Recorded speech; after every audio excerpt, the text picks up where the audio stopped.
بسم الله الرحمن الرحيم. الحاقة ما الحاقة وما أدراك ما الحاقة كذبت ثمود وعاد بالقارعة فأما ثمود فأهلكوا بالطاغية وأما عاد فأهلكوا بريح صرصر عاتية سخرها عليهم 7 ليال و8 أيام حسوما فترى القوم فيها صرعى كأنهم أعجاز نخل خاوية فهل ترى لهم من باقية وجاء فرعون ومن قبله والمؤتفكات بالخاطئة فعصوا رسول ربهم فأخذهم أخذة رابية إنا لما طغى الماء حملناكم في الجارية لنجعلها لكم تذكرة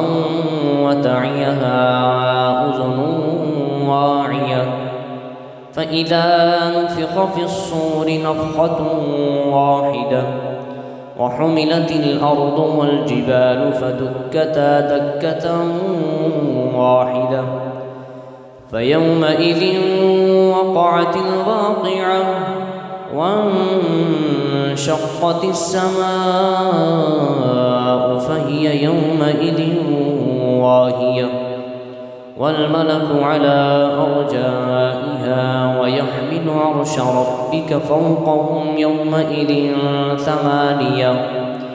يومئذ تعرضون لا تخفى منكم خافية فأما من أوتي كتابه بيمينه فيقول هاؤم اقرءوا كتابيه إني ظننت أني ملاق حسابيه فهو في عيشة راضية في جنة عالية قطوفها دانية كلوا واشربوا هنيئا بما أسلفتم في الأيام الخالية وأما من أوتي كتابه بشماله فيقول يا ليتني لم أوت كتابيه ولم أدر ما حسابيه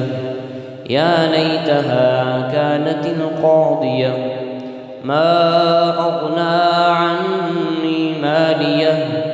هلك عني سلطانيه خذوه فغلوه ثم الجحيم صلوه ثم في سلسلة زرعها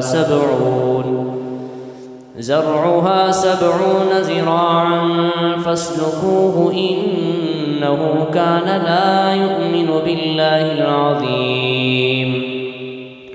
ولا يحض على طعام المسكين فليس له اليوم هاهنا حميم ولا طعام إلا من غسلين لا يأكله إلا الخاطئون فلا أقسم بما تبصرون وما لا تبصرون إنه لقول رسول كريم وما هو بقول شاعر قليلا ما تؤمنون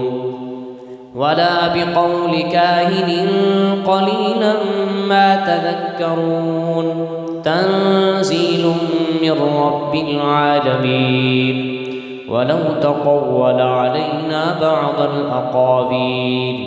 لأخذنا منه باليمين ثم لقطعنا منه الوتين فما منكم من أحد عنه حاجزين وإنه لتذكرة للمتقين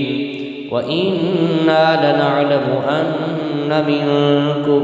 مكذبين وإنه لحسرة على الكافرين وإنه لحق اليقين فسبح باسم ربك العظيم.